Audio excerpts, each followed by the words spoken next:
साथियों को नमस्कार। 72,825 भर्ती प्रक्रिया की एक अंतिम आज 12/091 से रिलेटेड मैटर पर सुनवाई चल रही है माननीय हाई कोर्ट इलाहाबाद पर। विगत 3 दिनों से लगातार सुनवाई चल रही थी।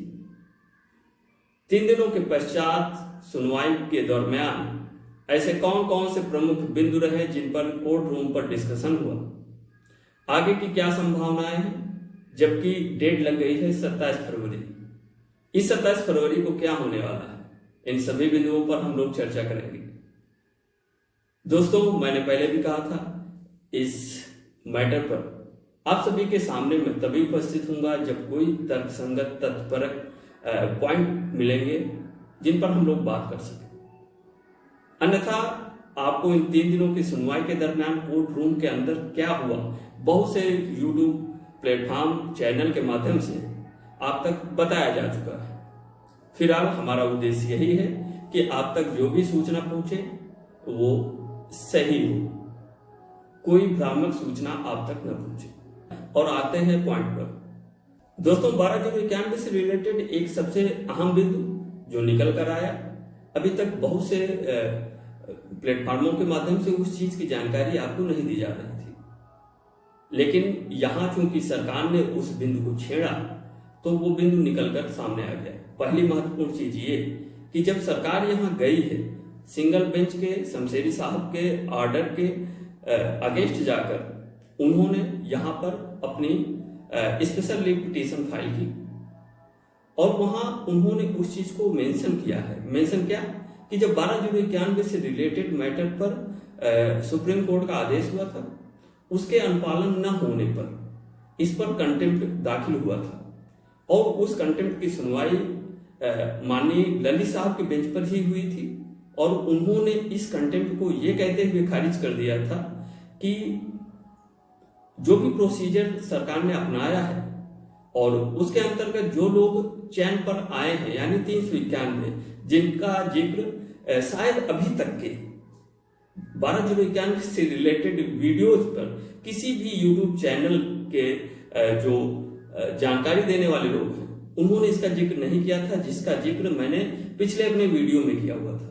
और गवर्नमेंट ने इस अंश को ही यहां फिर से कोट किया है और उन्होंने कहा कि जो कंटेम्प्ट सुप्रीम कोर्ट से इनका खारिज हुआ है उस पर दीपक मिश्रा ललित जी ने इस चीज को माना है कि सरकार की ओवरऑल जो प्रोसीडिंग थी वो सही थी और उसके तहत 391 अभ्यर्थियों को अपॉइंटमेंट भी मिल चुकी है।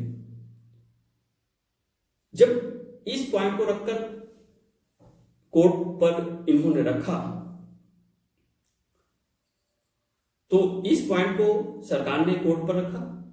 दूसरी चीज, सरकार ने इन 3 दिनों के दरमियान तो बहस बहुत हुई, लेकिन जो प्रमुख बिंदु है उन्हीं पर हम बात करने वाले हैं। सरकार ने एक पॉइंट तो ये रखा कि इससे रिलेटेड मैटर पर माननीय सुप्रीम कोर्ट से कंटेम्प्ट खारिज हुआ है और ये एक बड़ी बात है। सुप्रीम कोर्ट के जजमेंट को यहां कोट कर देना कि माननीय सर्वोच्च न्यायालय के न्यायाधीश ने इस पर यह मुहर लगाई है कि सरकार ने जो किया है वो गलत नहीं किया है, ये कहीं ना कहीं हाई कोर्ट के जज के लिए एक बड़ी बात हो जाती है और वो इससे आगे जाने की हिम्मत नहीं जुटा पाते। खैर, इस मुद्दे से थोड़ा हटते क्या है, इनके सेकंड बिंदु को लेकर आते हैं। फिर सरकार ने एक बिंदु रखा जिस पर उन्होंने पिटिशनर के जो टीटी के मार्क्स थे उन चीजों का मेंशन किया और कम से कम संबंधित जनपद से यानी कि प्रयागराज से ही उन्होंने जो कट ऑफ थे अंतिम चयन की उसको वहां प्रेषित किया और बताया कि संबंधित अभ्यर्थी के इतने मार्क्स हैं, यहां की मेरिट इतनी गई है और इनका चयन कैसे संभव है। मूड इन चीजों के आधार पर कोर्ट का जो रुख था वो पूरी तरह से गवर्नमेंट की तरफ था और हो भी क्यों ना, क्योंकि सुप्रीम कोर्ट का आदेश, उसके बाद कट ऑफ, ये सब चीजें वहां इन्होंने दिखा दी थी। पर लगातार इनके द्वारा ये बताया जाता रहा कि हमने समय पर इनको काउंसलिंग के प्रतिभाग करने के लिए अपनी विज्ञप्ति प्रकाशित किया, पूरा मौका दिया गया है। भर्ती प्रक्रिया यहां आकर क्लोज हो गई है। शेष रिक्त पदों पर जिस पर सरकार को लिबर्टी दी गई थी, उन पर हमारे द्वारा विभिन्न पिछली भर्तियां, उस पर हम बहुत ज्यादा डिटेल में नहीं जाएंगे क्योंकि उस पर मैटर बढ़ेगा। बस ये मान के चलिए कि उन्होंने ये बताया कि पिछली भर्तियों पर मैंने उन सीटों को एडजस्ट कर दिया है या जोड़कर आगे की भर्ती प्रोसीड किया है। अब बात आती थी पिटिशनर पद से। सबसे अच्छी बात यह रही कि 12/91 से रिलेटेड जो भी टीमें हैं, उन सभी ने मोस्ट सीनियर अधिवक्ताओं को हायर कर रखा था। वहां ओझा जी से लेकर अशोक खरे जैसे बड़े काबिल विद्वान अधिवक्ताओं की फौज खड़ी थी और उन्होंने अपनी कोई कोर कसर नहीं छोड़ी 12/91 मैटर को, पक्ष को रखने के लिए। अशोक खरे साहब ने अपनी दलीलों, अपने इतने लंबे अनुभव के माध्यम से उन्होंने कोर्ट को पूरी तरह से कन्विंस करने की कोशिश की।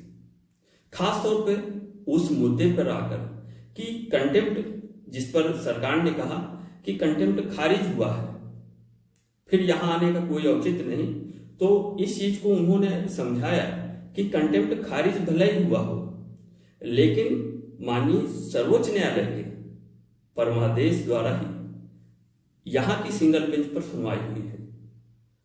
वहां से एक बार पुनः दरवाजे खोलने की अनुमति हम लेकर आए हैं और आर्टिकल 26 इस चीज के लिए आपको अलाउ करता है कि आप इस पर एक उचित निर्णय दे सकें। यानी कि आपको सुप्रीम कोर्ट ने खुद इस चीज पर मेरिट पर जाकर डिसाइड करने के लिए कहा है। जो बड़ा महत्वपूर्ण है वो बिंदु ये है कि जो पिटिशनर थे, उनके अधिवक्ताओं ने कोर्ट को इस बात पर कन्विंस करने की कोशिश की कि मेलॉर्ड जो 12/91 का आदेश आया था, उसके पूर्व 54,000 भर्ती पूर्ण कर ली गई थी और अगर इस तरीके से भर्ती पूर्ण की गई थी और उस पर 12/91 से रिलेटेड मात्र 391 अभ्यर्थी ही चयन हो पाए हैं, तो फिर बाकी लोग कौन से हैं? अब इस बिंदु पर कोर्ट के दिमाग में ठनका कि एक्चुअल में कुछ ना कुछ तो हॉस पॉच है, कुछ ना कुछ घालमेल है और इसी को लेकर कोर्ट ने एक बार पुनः गवर्नमेंट को यह आदेश दिया है कि जो नेक्स्ट डेट होगी उस डेट पर गवर्नमेंट को सभी जगहों के, सभी जिलों के जितने भी कट ऑफ रहे हैं उनकी लिस्ट, साथ ही 12/91 से जो लिस्ट आपने बनाई है उसका क्या बेसिस रहा है, उस चीजों को लेकर आपको कोर्ट में सबमिट करना है। अगर देखा जाए तो यानी 27 तारीख की जो कोर्ट की डेट लगेगी जिस पर जिले होनी है, वो फाइनल आदेश पर लगा हुआ है। अब देखने वाली बात है कि जो 27 तारीख है उसमें गवर्नमेंट से ही उन्होंने विभिन्न दस्तावेज मांगे हैं, किस बेसिस और क्राइटेरिया के आधार पर आपने ये लिस्ट तैयार किया, कहाँ का कितना कट ऑफ है, इससे संदर्भित जो भी डिटेल्स है वो गवर्नमेंट सबमिट करेगी। तो निश्चित रूप से जो बोलने के लिए अवसर होगा वो गवर्नमेंट को ही होगा। इधर से एक आध जिनकी अगर बची होगी तो वो लोग अपनी जिरह करेंगे, लेकिन ये मान के चलिए कि ये फाइनल आदेश पर 27 तारीख को लग चुका है मैटर और इसमें अब इससे आगे सुनवाई की संभावना नहीं है।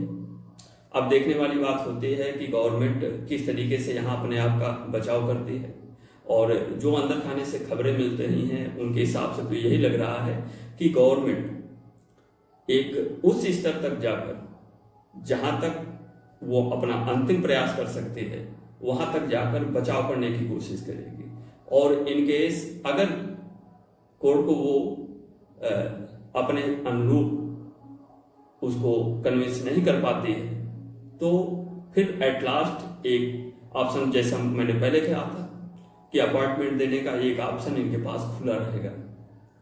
तो ओवरऑल ये प्रमुख बिंदु थे जिन पर कोर्ट पर जिरह हुई। इसको कैसे लेते हैं, आगे क्या आने वाला है, बहुत जल्द आप सभी के सामने आने वाला है।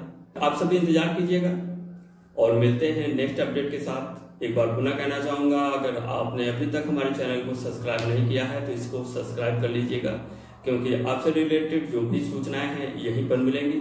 मिलते हैं फिर नेक्स्ट अपडेट के साथ। तब तक आप सभी बहुत अच्छे से अपना ख्याल रखिएगा। थैंक यू, धन्यवाद।